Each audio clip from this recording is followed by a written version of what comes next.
sejahtera dari Allah Bapa itu yang melampaui segala akal dan pikiranmu dalam Kristus Yesus Tuhan kita. Amin.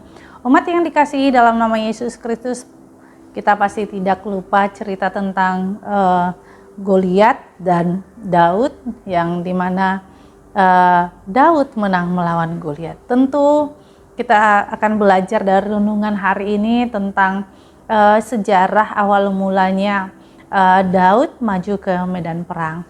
Di dalam kitab 1 Samuel 17 ayat 47 yang menjadi renungan kita, dan supaya segenap jemaat ini tahu bahwa Tuhan menyelamatkan bukan dengan pedang dan bukan dengan lembing, sebab di tangan Tuhanlah pertempuran, dan Ia pun menyerahkan kamu ke dalam tangan kami. Demikianlah firman Tuhan.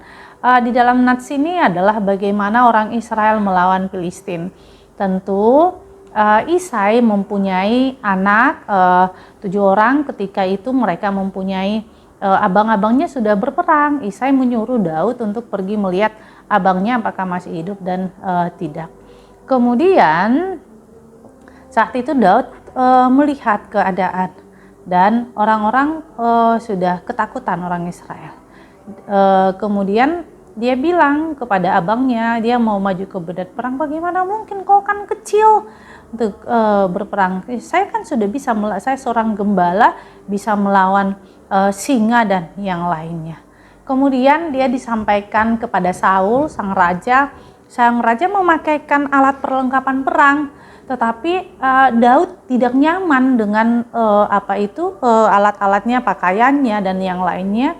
Dia buka pakaiannya, dia bilang saya nggak nyaman dengan pakaian ini, sehingga dia maju ke medan perang dengan pakaian seorang gembala dan membawa batu dan juga ketapelnya. Nah, ketika itu disitulah kemenangan itu. Apa yang mau diajarkan kepada kita?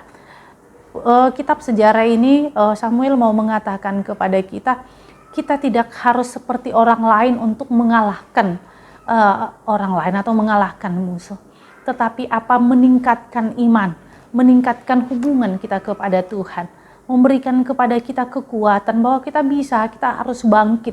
Sama seperti Daud ketika dia dianggap rendah oleh saudaranya sendiri dan dipakaikan baju, dia tidak mau, dia hanya mengandalkan Tuhan. Disitulah Tuhan mau katakan kepada kita bahwa ketika zaman ini adalah peperangan rohani, tetapi bersama-sama dengan Tuhan, berbaju jirahkan firman Tuhan, kita pasti akan bisa. Oleh karena itu mari menjadi Daud yang berpakaian firman Tuhan. Amin. Kita bersatu dalam doa.